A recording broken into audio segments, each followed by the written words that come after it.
এজন প্ৰকৃতিপ্ৰেমী।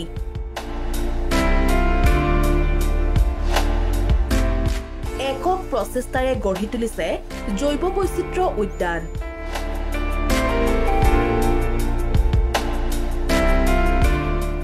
জয়ন্ত কুমাৰ দাসৰ প্ৰচেষ্টাক সকলোৰে প্ৰশংসা।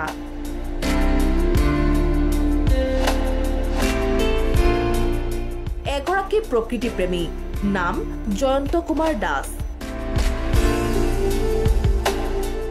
অসম চৰকাৰৰ পৰিৱেশ মিত্ৰ বঁটা লাভ কৰা কলাইগাঁৱৰ প্ৰয়াত মুক্তিযোদ্ধা পানীৰাম দাসৰ পুত্ৰ জয়ন্ত দাসৰ একক প্ৰচেষ্টাৰে গঢ় লৈ উঠিছে অসমৰ ভিতৰতে একমাত্ৰ এখনি ব্যক্তিগত জৈৱ বৈচিত্ৰ্য উদ্যান।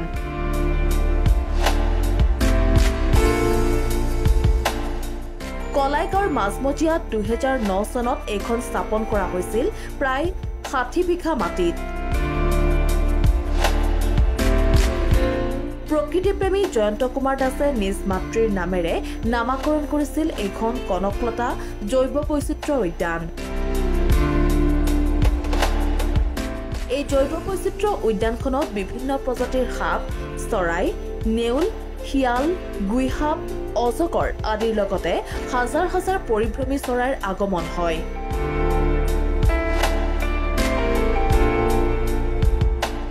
ওদালগুৰি জিলাৰ বহু বিদ্যালয়ৰ ছাত্ৰ-ছাত্ৰীয়ে আহি এই কনকলতা জৈৱ বৈচিত্ৰ্য উদ্যানখনত পৰিৱেশৰ ওপৰত অধ্যয়ন কৰাও পৰিলক্ষিত হয়। মই আছো আপোনাৰ অসম যিটো আমাৰ অসমৰ বিভিন্ন পৰিৱেশ বা পৰ্যটন বা বন্যপ্ৰাণী সংৰক্ষণ এইবিলাকৰ লগত আজি 20 বছৰৰ ওপৰত ধৰি জড়িত আছো। 25 বছৰেই হ'ল। মোৰ এটা অনুভৱ হৈছিল যে আমাৰ সৰু সৰু যিবিলাক জীৱ জন্তু যেনে ধৰক সাপ, বেং, পখিলা, শৰালি হাঁহ, আমাৰ বনৰীয়া হাঁহ, গুই সাপ বা কেকসাপ, এইবিলাকৰ মানে আশ্ৰয়স্থলবিলাক নাইকিয়া হৈ গৈছে। তেতিয়া আপোনাৰ 2009 চনত এই বস্তুটো আমাৰ প্ৰথম মনলৈ আহিল। আমাৰ দেউতা মুক্তিযোদ্ধা স্বৰ্গীয় পানীৰাম দাসদেৱে এটা কথা কৈছিল, তেখেতৰ অনুপ্ৰেৰণাতেই আমি প্ৰকৃতিৰ প্ৰতি আকৃষ্ট হৈছিলোঁ। তেখেতে আমাক কৈছিল যে সৰু সুৰা জীৱ জন্তুৰ কাৰণে এখন সৰু অৰণ্য, এখন সৰু হাবি, আৰু আমি হাবি বুলি কওঁ, এখন হ'লে বেয়া নহয়। আৰু সেই অনুসাৰে 2009 চনত ইয়াত এখন প্ৰতিষ্ঠা কৰা হ'ল কনকলতা জৈৱ বৈচিত্ৰ্য উদ্যান। যিটো সময়ত চৰকাৰী বনাঞ্চলসমূহ দখল কৰি নষ্ট কৰিছে, তেনে সময়তে প্ৰকৃতিপ্ৰেমী জয়ন্ত কুমাৰ দাসে নিজৰ একক প্ৰচেষ্টাৰে গঢ় দিয়া এইখন জৈৱ বৈচিত্ৰ্য উদ্যান কেতিয়া অসম চৰকাৰৰ দৃষ্টিগোচৰ হ'ব, সেয়া লক্ষণীয় হৈ পৰিব।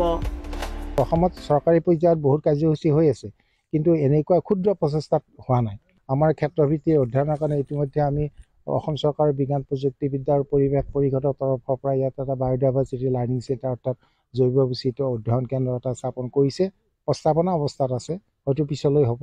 আমি এটা আশাবাদী, আজি নাই, কিন্তু আজিকালি যিহেতু আপোনাৰ অৰণ্য মানে কৃত্ৰিম অৰণ্য হৈছে, মানে কি কংক্ৰিটৰ অৰণ্য হৈছে, সেইফালে ঘৰ বাৰীৰ অট্টালিকা, ৰাস্তা ঘাট, কিন্তু এনেকুৱা মুকলি ঠাই এটা, মুকলি অক্সিজেন সেৱন কৰিব পৰিৱেশ এটা নাই য'ত জীৱ জন্তু এটা নিৰাপদে থাকিব পাৰে।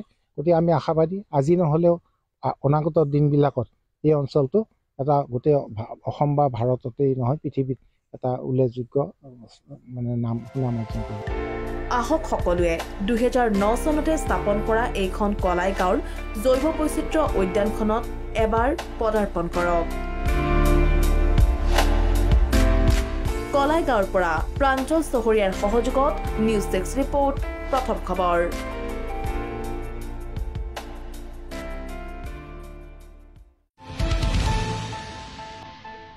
अन्नपूर्णा काव घी देश के हर एक खाने को लजीज बनाता है।